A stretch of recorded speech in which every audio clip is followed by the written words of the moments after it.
We will listen to Anthony about consequences of AI, because AI is everywhere nowadays, but what are the consequences of a broad introduction of AI into our daily lives and our companies, organizations, and our societies? For me, I saw a movie way back called Blade Runner. It was based on a book with the title Do Androids Dream of Electric Sheep? And it was about a future where we have AI-powered robots in the society, robots with the consciousness, conscious robots. Do they dream of electric sheep? So I naturally asked ChatGPT last night, do androids dream of electric sheep? And I got quite an elaborated answer on it, both about the movie, but also more philosophical side. Because he said, the ChatGPT said, not yet, but perhaps quite soon.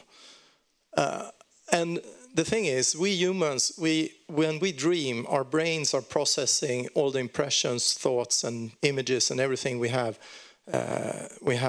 met during the day. And we need that process to store information, data in our brains.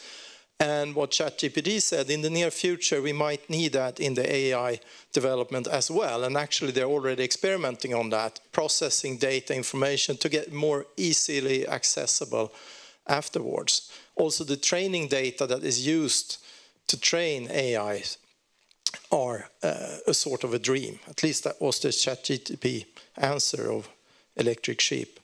That movie, Blade Runner, was sort of the imaginable future in 1968 about AI. And now we are in that future that they envisioned. And that movie had a huge impact on a lot of people. I was working in a future foresight project at KTH about the 4G development, 12 years before 4G. And we had to use the movie as a reference point between all the PhD students that were involved in that to sort of state what we meant. A terminal. What is it? We didn't have the concept of a smartphone back then. So we talked about a terminal, like in Blade Runner. And everybody knew instantly what it was. And now we are perhaps in that future already. So what is it? And what I see is a lot of progress, productivity, huge potentials. But I also see a lot of worries and fears, like all technology shifts, we have to understand and adapt. And some people say that maybe 30% of a new technology is the technology itself. And the rest is the consequences for society, for people, for us as humans. And it's a good thing for us that we have Professor Anthony Elliott here, who has done a lot of research, written many books about that subject. What does AI do to us, humans, people, societies, institutions? And this is the latest book, Algorithms of Anxiety. I'm sure you're going to continue on that, but you have also written other books on consequences of AI for relations, etc. So tonight, we are not addressing the technology itself, but rather the consequences of it. What does it do? And remember, that's maybe half of a technology shift beside the technology. So by that, let's give you the floor and kick it off. Towards the end, we will have the opportunity to have a Q&A session also with Anthony. So save your questions until then. Please.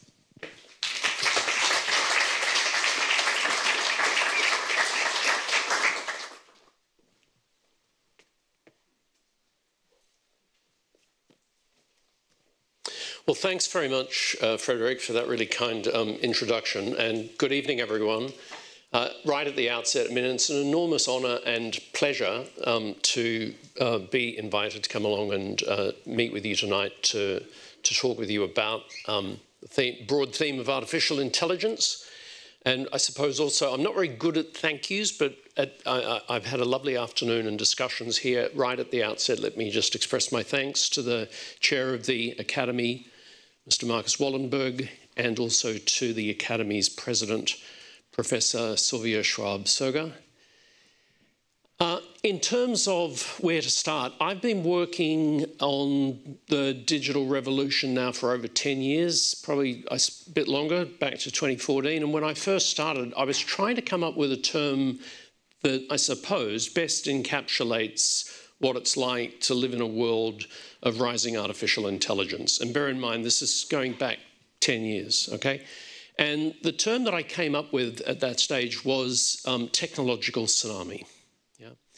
A technological tsunami, by which I was referring to, I suppose, the dawning realization on more and more people that their lives, certainly their identities, their professional identities, their work identities, but more than that, you know, their kind of core sense of self is being rendered increasingly unfit for purpose, yeah? Unfit for purpose, and largely as a result of the intrusion of digital technologies into the very fabric of their lives. This is the dawning realization, I think, that more and more women and men have today, certainly in the expensive, polished cities of the West, but not only there, that, you know, that they need to undertake a set of revisions, a set of recalibrations, a set of restructurings, a set of reorganisations of their daily lives in order to be able to get on and to confront the challenges of daily living. And I mean, this is no mystery. We know how most of this is done. It's largely done, you know, by getting your hands on the latest iPhone or downloading the latest update from Tinder or Uber, or getting your hands on the newest Fitbit tracker in order, as I say, to be able to deal with this world of digital deluge that we have to confront.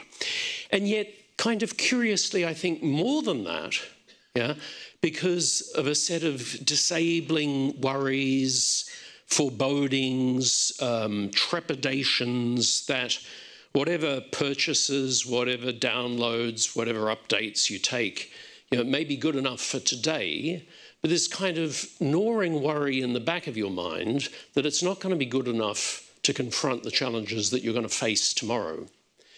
You know, and that therefore that this whole thing will start again and from scratch, yeah? And on in a kind of infinite regress. So technological tsunami, by it, I mean, as I say, I mean certainly artificial intelligence, but I think it's got to encompass much more than just that. So I'm referring to advanced robotics, accelerating automation, big data, machine learning algorithms, neural networks, 3D printers, developments in cybersecurity, blockchain, Industry 4.0 and the Internet of Things, which of course has now fast become the Internet of everything. And, you know, as if all of that is not mind-bending enough, you know, for the Academy to be trying to get to grips with in terms of what change looks like in the 21st century, as if all of that's not staggering enough for us as scientists, then you've also got the issue of how denizens in everyday life are trying to confront and deal with this kind of radically experimental world that we're now thrown into. But certainly back then anyway, my argument was, and is I suppose, that technological tsunami gets up and gets running at roughly the historical moment that you have a set of other major global transformations underway as well. I won't have time to discuss these in any detail here, but you know, broadly speaking, I'm referring to developments in nanotechnology, in biotechnologies, and a series of transformations occurring in information science more generally. So it's really sort of against that kind of backcloth that, as I say, over the last 10 years, I've been working away and I suppose worrying away over these sort of intersections as to how the digital revolution, how technological tsunami is impacting us and impacting us, I would argue, on two broad levels. I think there's a kind of horizontal dimension to this, the way it impacts societies, institutions, and organisations. But then there's kind of also a kind of vertical dimension to this, how this is very much impacting our identities and our everyday lives. Frederick, in the introduction, mentioned that back when I first was working around these ideas of technological tsunami, some of the early work I did, I was trying to, I suppose, theorise as a sociologist, what are the sort of broad systems and the structures that are powering up modern societies today, and that's where a lot of my initial emphasis was focused on. And drawing on complexity theory in the social sciences and the humanities, I identified these different complex systems and structures that I argued were powering up modern societies. I'm not going to go into that here, I'll save you from that. But I do just want to sort of focus on that horizontal and the vertical side of things, just briefly. Apologies for those of you that know all of this, what I'm about to say rather well, but I think it just will form a bit of a backcloth to what I then want to go on and say in the latter part of my discussion tonight before we open this out into a broader conversation. So at this sort of very broad level of trying to think through what these deep drivers might be in terms of the rise of artificial intelligence, I initially sort of was trying to think of this in terms of extensity on the one hand and then intensity on the other. Now, firstly, extensity. By extensity, I simply mean the scale and the scope of artificial intelligence at a planetary kind of level, yeah? So trying to get a handle on what artificial intelligence from a kind of Olympian height, if we look down on Earth, what that might currently look like in now 2025. Well, we know that artificial intelligence has its origins in geopolitics, which it both impacts and transforms. Yeah? And I think it's really, really important to recognise at the outset that artificial intelligence is intricately interwoven with the forces of globalisation. That's not a claim that I'm going to go on and sort of try and justify here in any detail. But I think it's really important to see that sort of globalising, I know globalisation politically is having a rough ride at the moment, but globalisation is a socio-economic force, and particularly developments in offshoring and outsourcing, but also reshoring, is absolutely fundamental to much of the economic and socio-economic ways in which artificial intelligence has been marshalled and deployed within companies and conglomerates and so on and so forth. There's a very good book, actually, about this that some of you might know by an economist called Richard Baldwin, with the rather unlovely title of Globotics. And Baldwin, with global and robotics, putting it together to create Globotics. But I like the book, and it's a good book because it's basically a book of stories when Baldwin looks at various developments in different sectors in the global economy. And so, for example, he looks at developments occurring in the hotel industries and tourism, and considering, for example, in cities like London as to how hotel rooms now are being cleaned. So he tells these stories and reviews some of the latest technological developments where you've got these hotel rooms in London being cleaned by operators sitting behind their computer terminals in cheap labour spots around the globe. And he asks the question, is that the future of the global digital economy? So if you wanted to get a handle on, to get this Olympian perspective, if you wanted to get a handle on the kind of extensity of artificial intelligence, I suppose there are many different ways you could do that. I've sort of thought of two. So one is you could just look and stop and say, okay, so where are the AI hubs, yeah? Because we know that the main narrative around artificial intelligence has essentially been the narrative of power. You know, the focus on national states seeking to exploit these technological developments in order to advance their own national interests within what's called now the AI race. So where are these AI hubs? Well, that's pretty easy because we know they're in Silicon Valley, they're in Boston, New York, London, Beijing, and Shenzhen. So already that tells you something, yeah, I think, about these kind of new, dense concentrations of political and economic power. Another way in which you could do this,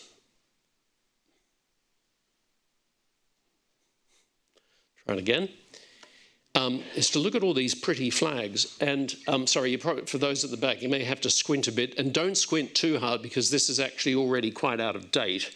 But it's more to give you a sense of how countries around the globe decided that they needed to get moving on the development of these national AI strategies, strategies for public investment into AI infrastructure and innovation.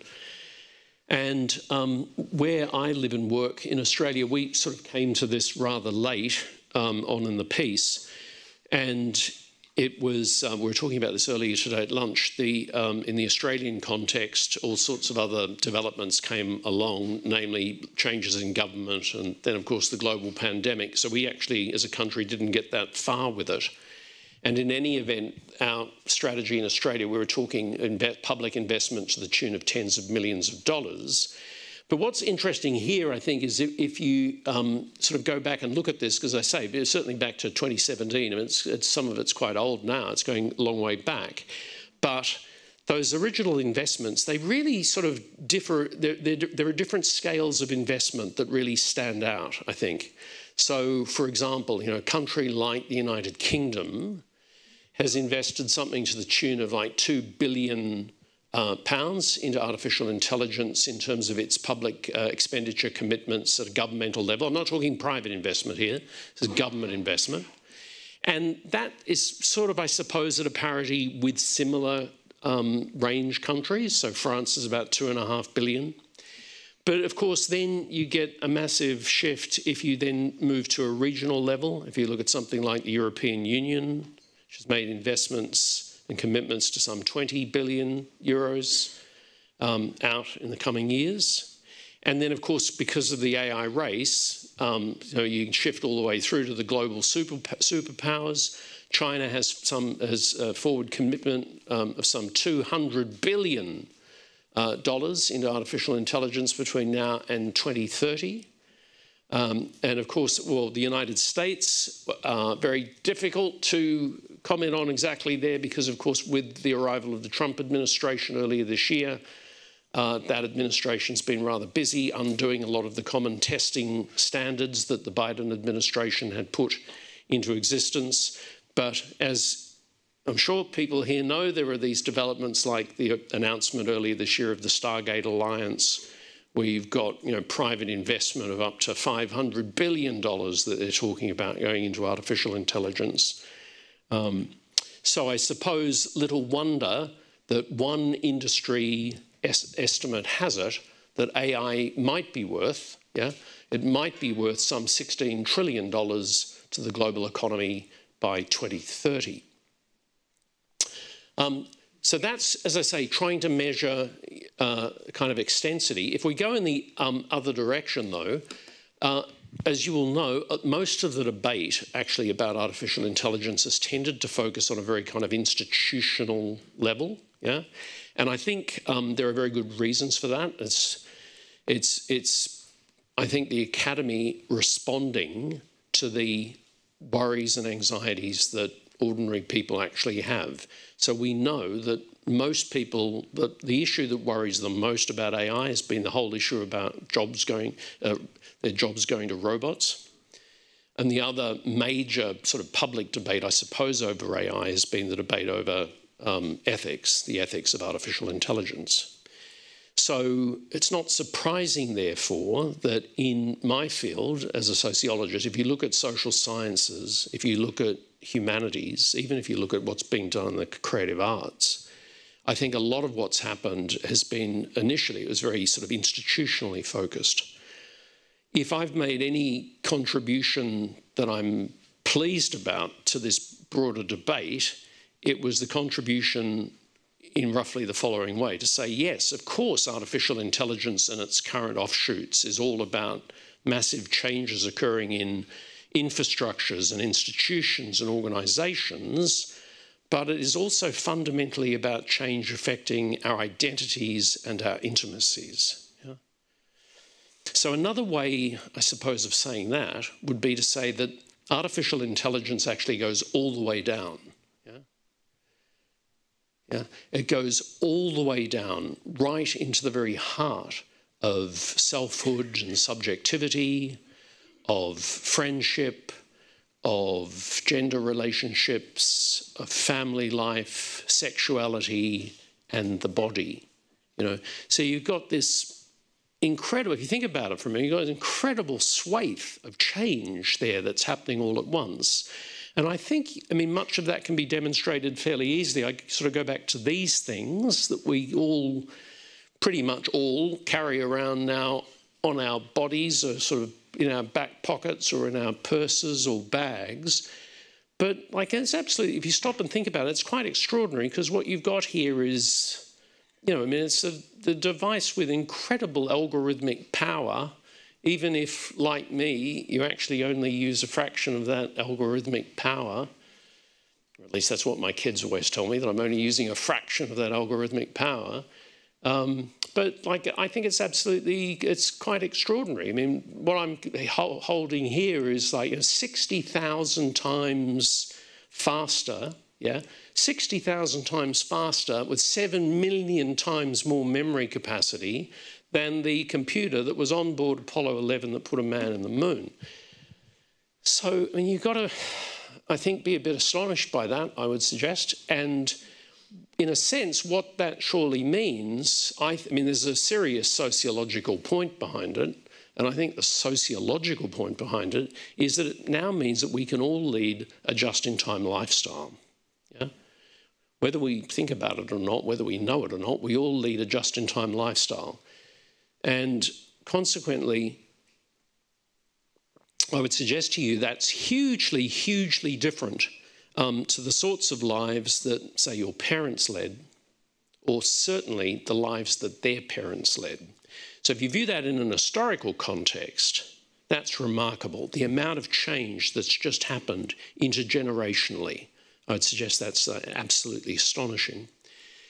And as I say, these kind of deep drivers, they actually go all the way down now into human experience, and even into, I think, regrooving the nature of our personal relationships, our intimate lives, sexuality and eroticism, as I say. I wrote a book a couple of years ago with this title, Algorithmic Intimacy, which I don't know whether that puts anyone particularly in the mood or not, but with this particular book, I was essentially trying to make sense out of the ways in which love, sexuality and eroticism, and sort of what they actually mean, are coming to be really redefined in an age of automated machine intelligence. Yeah? Now, I was trying to make sense out of the phenomenon of kind of love me Tinder, what that now means for a kind of the way in which arguably automated or smart machines are starting to redefine people's experience of relationships, sexuality, and their intimate selves. In any event, that was part of the purpose of that particular book. Let me jump ahead, because Frederick was showing this earlier. So to 2025, this is where I am at now. This very stylish, remarkably glossy, and actually very, very cheap book that's available at all good bookstores. Algorithms of Anxiety is the third in a trilogy that I've published with Polity Press. And one of the spurs to writing this book was actually sitting as an invited member of the Australian Government review into artificial intelligence, when I was mentioning those a moment ago, where we heard more and more evidence as to the global risks and the massive threats of AI to the economy, especially to jobs, to employment, and to working life. I must have sat through half a dozen extended submissions where we heard from economists, policy analysts, and industry leaders, each of whom highlighted the growing threat of jobs going to robots. And I think here it was really interesting doing that work on that committee, because the sort of the division or the separation between the hype of AI on the one hand, and we all know that hype, and obviously big tech is very good at always gearing us up for the hype of AI, how that sat on one side against what we were being told about this kind of increasing panic and alarm over devastation to entire sectors of the economy, all of that came really starkly, I think, into view. And it led me to want to rethink the way in which some of this debate's been carried out, both in the academy and in public life. Now, in policy circles, this debate has been largely, I think, carried out with reference to the language of artificial intelligence itself, That's to say that policy analysts have sought to understand the disruptive side effects of AI through recourse to the discourse of artificial intelligence. So the matter's been treated largely sui generis. But the more I came to think about that, the more I came to think, actually, there's something that cross-cuts all of these divisions, I mean, there's something that cross-cuts all of these forebodings and these trepidations and these anxieties that people are now experiencing in 2025, because I would argue, if you stop to think about it, you could substitute, You could substitute jobs going to robots, I think, for virtually any of the following. Issues of algorithmic bias, or, the huge automation scandals that have engulfed entire countries now. If you sort of just think about the UK post office scandal, or where I'm from in Australia, the robo-debt tax debacle, or in Spain, the Viogen scandal, or you could move across, and as I mentioned earlier, the debates over the ethics of artificial intelligence. So against that backdrop, Algorithms of Anxiety is both a theoretical book and an empirical work. It presents a new theory of why women and men today are alarmed, why they're coming to be troubled by the intrusion of automated machine intelligence into aspects of their lives, particularly in terms of being concerned about the kind of stripping away of a sense of personal autonomy in the face of some of these actual developments. And it applies that theory to three areas empirically. So it looks at developments in personal life, it looks at changes occurring in organisations, and finally it looks at processes of cultural transformation. I mean, essentially, what the book argues, I don't want to give too much away here, but what the book argues is that the digital revolution has been hugely successful, sufficiently predictable for more and more countries to join the global digital economy. So I think what you get from the late 1990s out to the present day is this massive transformation now in world economy and a growing digitalisation of social relationships. How many people did you say we've got tuned in that are not physically here? 200. So this growing digitalisation of social relationships. Very good that we could be here face to face. And, so that's happening on the one side, but on the other side, yeah, you've got the emergence now, I would argue, of these global systemic problems that not only big tech and governments, but like all of us are increasingly becoming aware of these global systemic problems. And again, I would instance whether it's algorithmic bias or the use of machine learning algorithms in the amplification and intensification of, whether it's racism, sexism, homophobia, fake news, disinformation, and on the list goes. So really, this book, is a study of side effects. That's what sociologists do. It's a study of side effects. And I'm interested in, part of the argument, I suppose, is that it's the very successes of artificial intelligence, the very successes of digital revolution, is giving rise to all of these unintended side effects that we all now have to grapple with day in and day out, and that it's happening on these twin levels. It's happening institutionally, it's happening organisationally. As companies and organisations and public agencies, we all have to try and cope with information overload, That's on the one side, but then there's a deeper side to this that's happening culturally.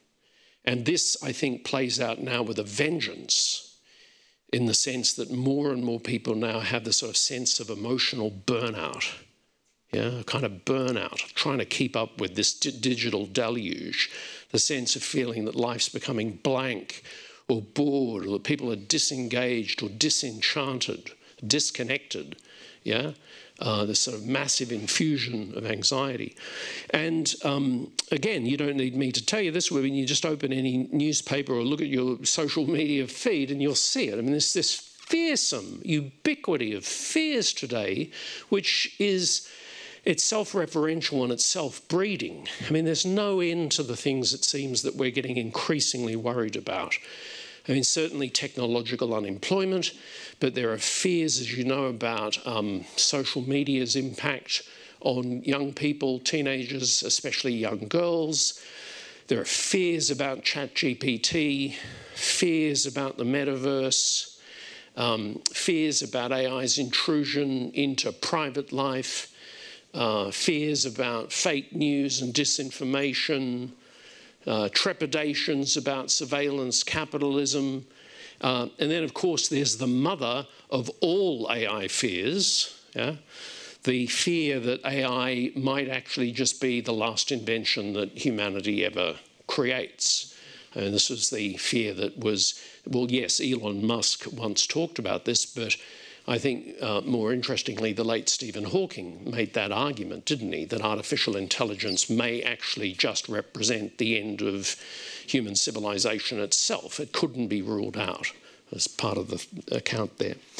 So that leads me in the final section of what I want to do is to go on and just say something for the next 10 minutes, just slightly more slowly,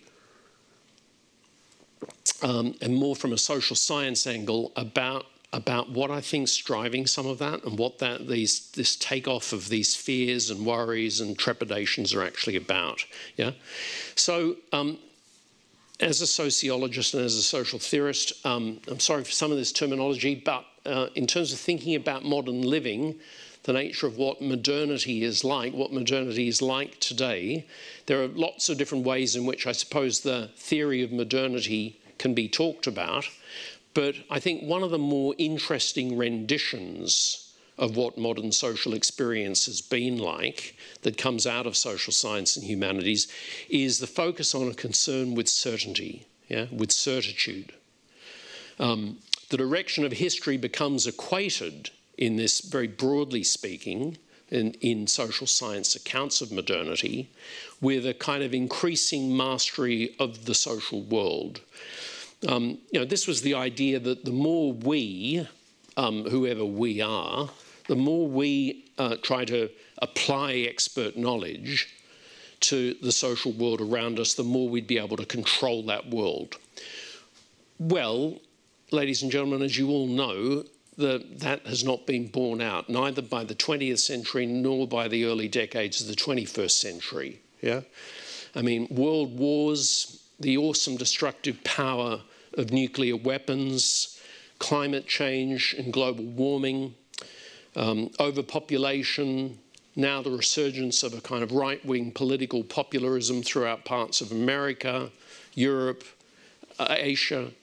I mean, whatever shape modernity had assumed, it's clearly not been one just of a kind of stringent mastery. In fact, as we know, now in 2025, there's a kind of widespread cynicism, I think, about expert knowledge. There's been this kind of creeping skepticism about rationality, which, if you go back some decades, was actually what defined the very debates about the so-called end of modernity in the first place. But the reason I'm talking about this is it seems to me that the digital revolution, the actual energy and the investment that companies and societies have put into the dream of artificial intelligence reignited the kind of ordering ambitions of modernity. This is the kind of idea that once again we could stage a kind of controlled digital intervention into social life. And there have been, I won't go through them, but I'm sure many of you know this, there have been these, over the last few decades, really, I think, astonishing attempts to try to theorize at a planetary level what that actually was about. So, for instance, you know, there was this sort of relatively highfalutin language, but a language that talked about a shift from kind of, you know, hardware modernity over to a soft modernity. That was the eminent geographer, Sir Nigel Thrift, who really coined much of that terminology. Or in the UK, my mentor and friend, Lord Anthony Giddens, who talked about a world moving from simple modernity into a world of reflexive modernization. You know, or if you think of the contributions of the late Polish sociologist Zygmunt Bauman, who argued that we'd moved from a world of solid, you know, industry, factory modernity into a world now of what he called liquid modernity, a world of, you know, going from jobs for life across to contracts until further notice, going from marriages till death us do part across to love me tender. But my point here, and what I need help with, and I'm hoping you can help me with it, is those ideas really shaped my intellectual horizon. I now realise, of course, they're 20 years old. That some of those debates go back 30 years, 35 years ago. So I think whatever today's world of emerging technologies mean, it surely must mean a different kind of modernity. Yeah, I mean, I would argue it must mean a modernity now today defined by smartphones, by tablets, by cloud computing, by big data, by automation recommendation systems, by predictive analytics. All I'm pointing out here is that algorithms and automaticity are now just floating throughout social life and kind of redefining it. And if that's right, and if the social sciences and the humanities are going to persist with talking about modernity, then surely mastery, yeah, the whole notion of having some kind of control in our lives and control over our social, cultural and political environments must mean mastery in the sense of algorithmic predictions and data mining and deep learning and neural networks and so on and so forth. So I want to, in this final section, and then I'll stop talking, this is really urgent for me because I'm trying to figure out where that leaves us. And I've been trying to think this through at a number of levels. And so I think that what we're now seeing is a kind of algorithmic stage of modern existence, an algorithmic modernity. All I mean by algorithmic modernity is really the intrusion of these enormously smart machines into the fabric of human living. They're not incidental, they're not just tools. You know, and it's often sort of talked about in science and technology and policy discussions. How do we get the right tools to do what we want to do? And much more than that. And really that's, I suppose, the key, the central theme I'd like you to take away from tonight's lecture. But I really do think there's a kind of Faustian compact here, because I think, I mean, I'm all for lots of these, I mean, they're extraordinary developments, particularly in healthcare and personalised medicine. And there are so many amazing developments happening on the one hand, but as I say, you know, for all of these new opportunities, you've got these sort of looming risks, and they sit alongside the opportunities, and the risks kind of sit together. They sit alongside each other, kind of cheek by jowl, if you know what I mean. So finally, where, in terms of those opportunities and those new burdens, it leaves me wondering, where does this leave us as individuals? What's the fate of the individual subject? Again, this is very much a key, I would say it's probably the social science issue at the moment, trying to think through well, we'll see whether you think I'm right in my analysis of what I've set out tonight, but even for skeptics, even if I'm only halfway right, this surely has to carry massive implications for what it means to be an individual subject. Yeah? It surely must carry massive implications for the nature of personal autonomy, human autonomy in the kind of broadest sense. Now, the language of social sciences in this respect hasn't, to my mind, been sufficiently engaged with the kind of hard realities that we all face. The late German sociologist Ulrich Beck had a gorgeous phrase. He used to talk about these zombie categories. Yeah, these zombie categories that we all now inhabit. That is, we've got these old ideas and we keep trying to apply them to the new world that we're confronting, and lo and behold, we find they don't give us much purchase on actually what's happening. So if I leave social science and I start looking at computer science and engineering, I mean, a lot of the terms for our fate as individuals, and again, you'll know this, sort of the discussions about, well, we're humans in the loop, or we're humans on the loop. It's really cheering stuff, isn't it?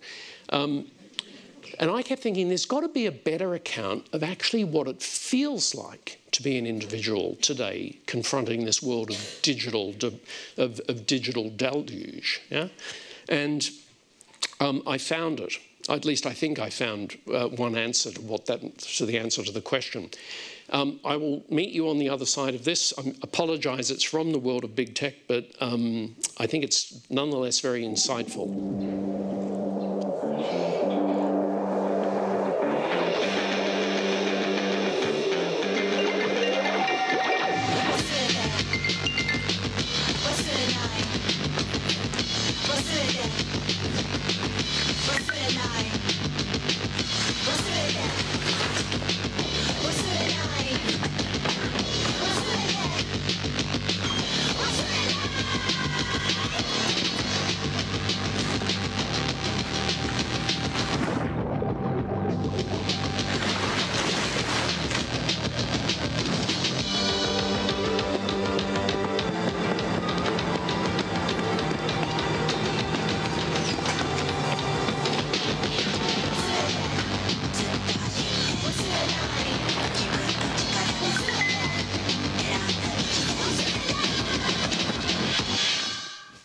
So the Apple Watch in Japan, and I thought that was really a very insightful account, perhaps, of what's happening in our personal lives and what it feels like to live in technological tsunami.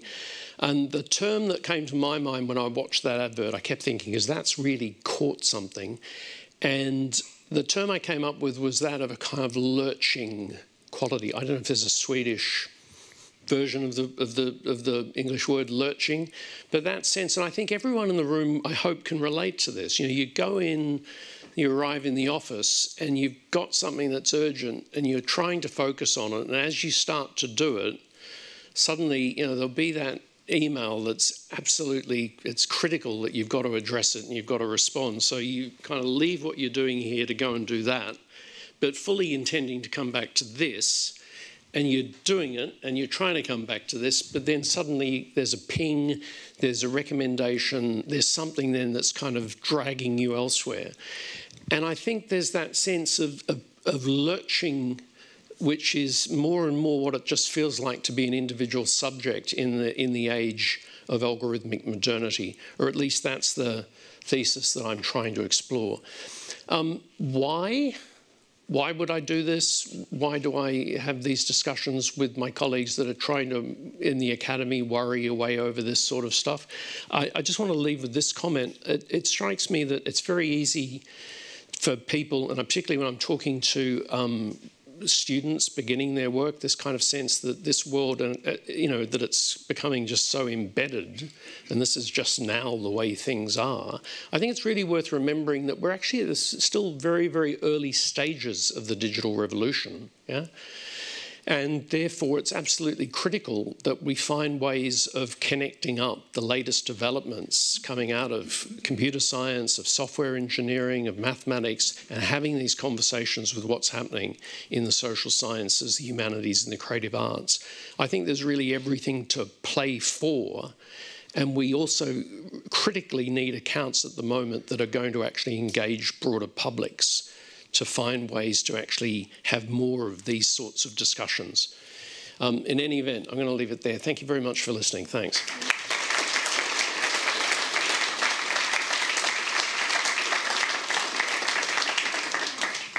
Thank you, Anthony. Let's open the floor for questions. Let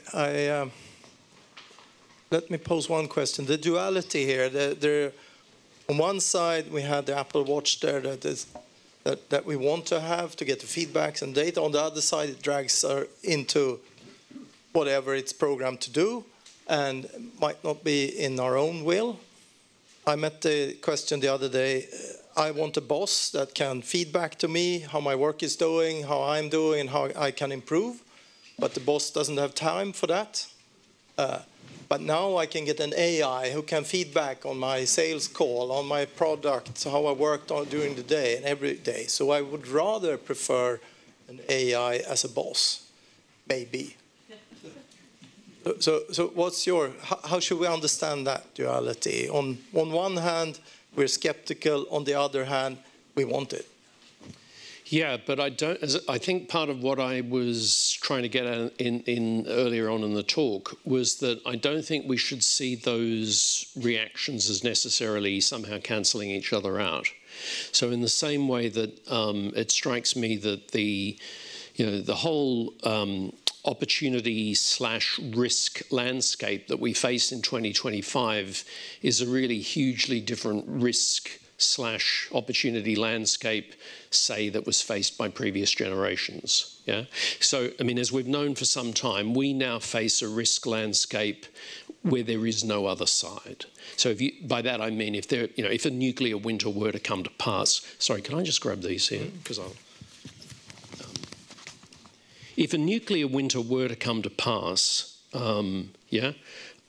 or in terms of, say, the worst ravages and excesses of climate change and global warming, there's all traditional methods of insurance reckoning and calculations of risk go out the window. It just doesn't work anymore. And I imagine that's what Stephen Hawking was trying to get at when he was making that particular claim about AI potentially being the last invention of humanity. So it's a double-edged process, and like anyone else, I've got a whole lot of things that I'm actually really quite enthusiastic about. It's like, oh, I didn't know GPT could do that. That's fantastic. That really will solve all sorts of issues. I can use that in lots of different ways. But then there are these other troubling forebodings that worry you constantly. And I suppose the one that worries me the most is this sense that the more we're encouraged to put things onto autopilot, because I think that's part of the message of a lot of big tech, yeah? That life can be rendered smooth and just put it on autopilot and it'll be fine. But my worry is that the more and more things we just put on autopilot, that's creating all sorts of other problems for us down the track. True. Yes, I got one question here. And let's begin with you. Take a few questions in a row. Thank you. My name is Per Lindberg, Ramplan. We develop software for radio planning and optimization. But leaving that aside, Given the massive investments now taking place, perhaps over-investments in totality now in this space, and the technology advances with respect to both algorithms and compute power, where does that leave democracy?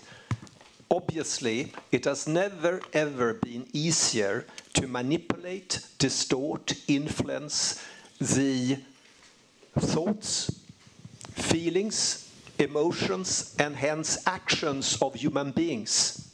Where does that leave governance? Will it be those that are most capable of manipulating human beings through algorithms, AI, machine learning, that will win the elections? Yeah, thank you. I mean, I would say to that, yeah, I mean, like that, yes, that's got to be right. That's got to be right, isn't it, from one angle? And those concerns have to be absolutely at the forefront, and they are at the forefront of much contemporary political science and international relations and so on. I mean, we know there are various senses now in which the global economy can be increasingly said, I mean, to be dominated by AI technologies. I mean, we're increasingly in an environment where, you know, chips, clouds, and capitalism as the story of the day, the news about the transactions between the Trump administration and the United Arab Emirates for chips, the deal that's been done there for $2 billion. You know, this is now just the kind of the way the world is. And if you stop and think about it for a moment, we're in a world where one company owns 2/3 of social media. You know, we're in a world where one company owns over 90% of all internet search. In a world where one company has over 50% of e-commerce. So I think from that angle, someone like Shoshana Zuboff is right to say that there's kind of been this expansion of a kind of surveillance capitalism, which is now transforming the extraction of value. And we know that these prediction products are increasingly used and selling them to behavioural markets and so on. I suppose where I'd want to put and why I'm not fully convinced by that line of analysis, and I'm trying to respond to your question here, is that whilst I think surveillance capitalism interacts in various ways now with the global economy, I think it's not simply coterminous with it. Yeah. So an example of that would be if you think about UAVs. I've just come, as Frederick indicated, I've just come from Poland, and when I set off the other day from Adelaide, my university said, well, you can't go. You know, these drones have just gone into Poland, this is too dangerous. Anyway, fortunately, our Department of Foreign Affairs didn't raise the level on Poland as a threat, so I went to Poland. But yes, I mean, it's kind of, you know, there's no doubt about it. They're right at the forefront of all of these geopolitical tensions at the moment.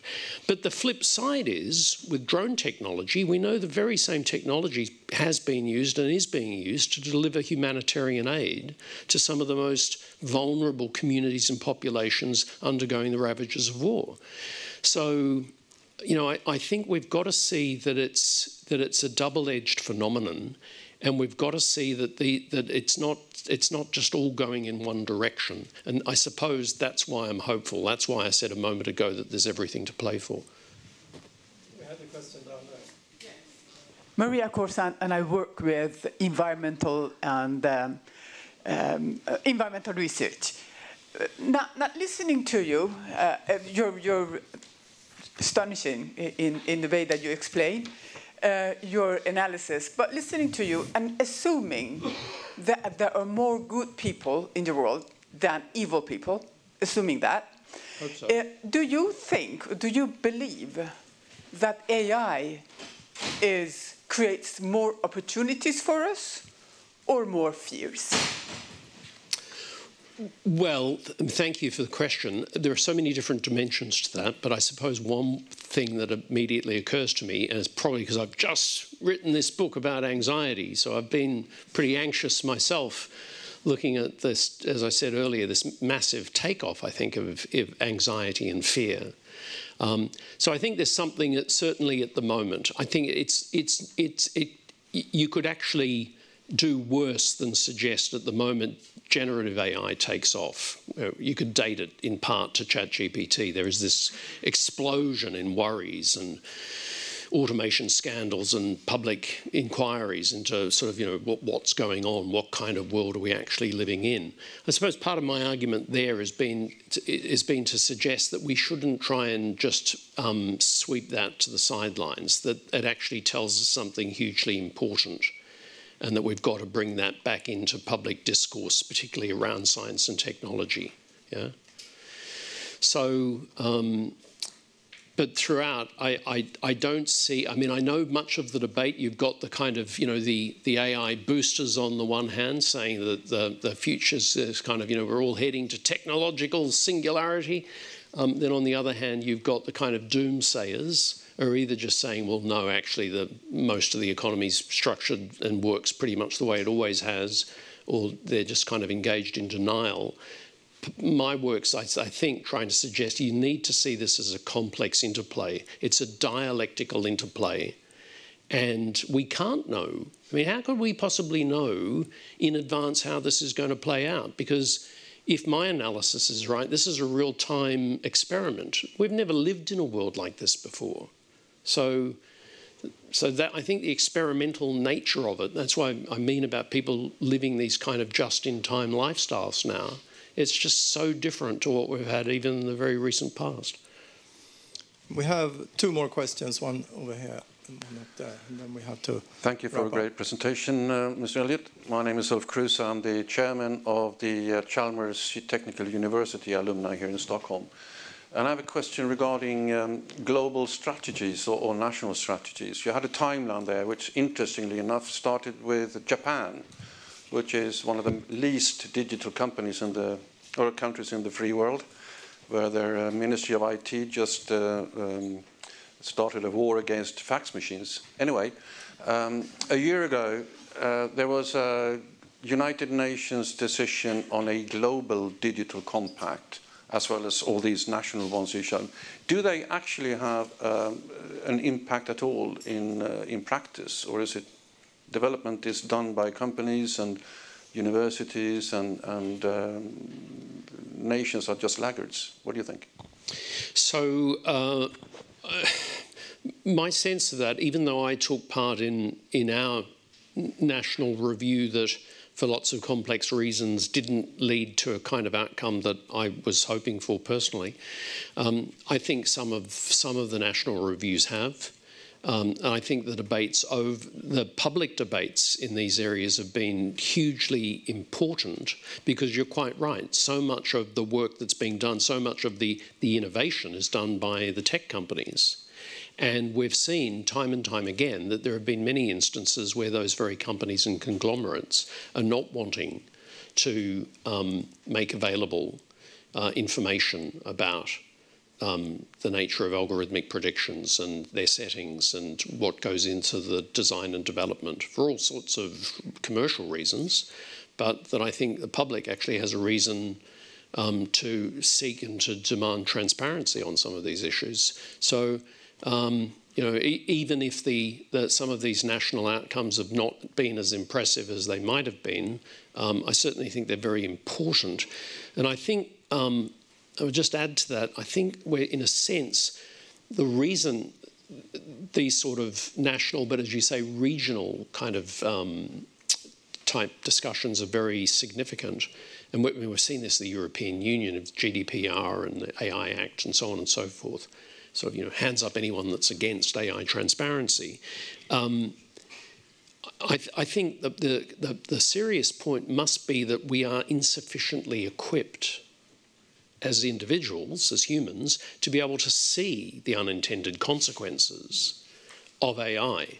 So it's crucially important that we have public agencies, that we've got a right to have a public monitoring of this and to promote engagement with civics and with education, and so that we know more about this and that we can get people's viewpoints on where the world is heading.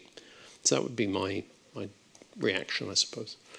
Okay, let's have a final question from up there. I think we... Thank you so much. I wonder, going back to your earlier research on optimization of the individual, and pairing that with... You remember that? Yes. And pairing that with also how AI can augment our cognitive abilities and intellectual abilities. And I was discussing with one of our professors in informatics the other day, and we were discussing the risk, and that's a fear that you didn't mention, that while we now outsource our cognitive abilities, or we kind of outsource our cognition to these systems, and we know from our Kahneman that the brain is lazy, etc.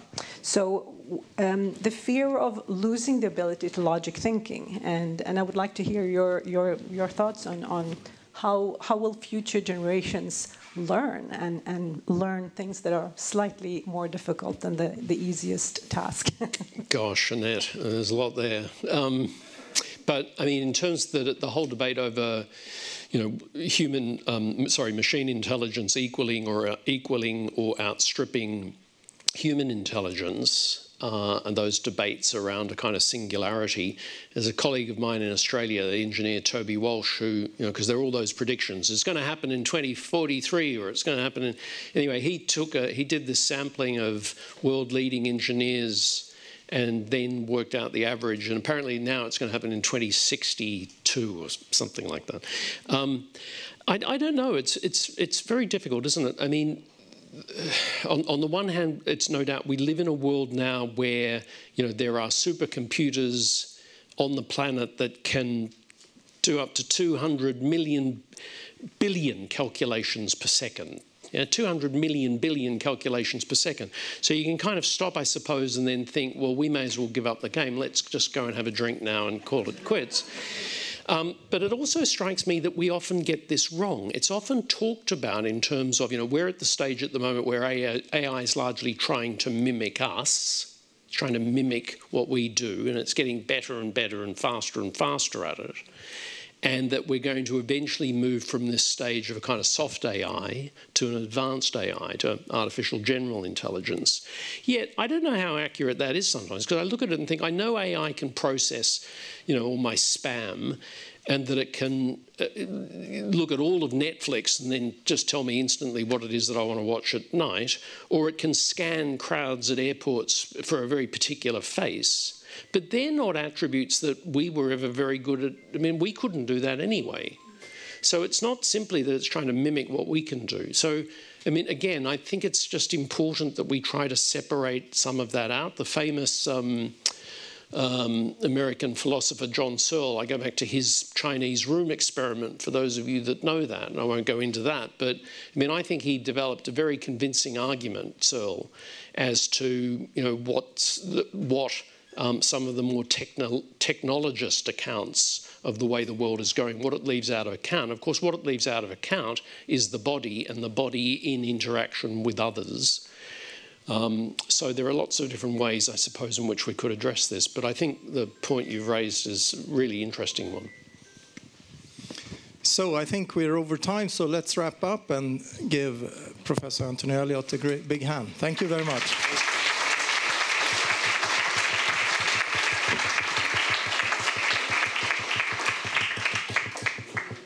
And let's continue discussions upstairs over a drink.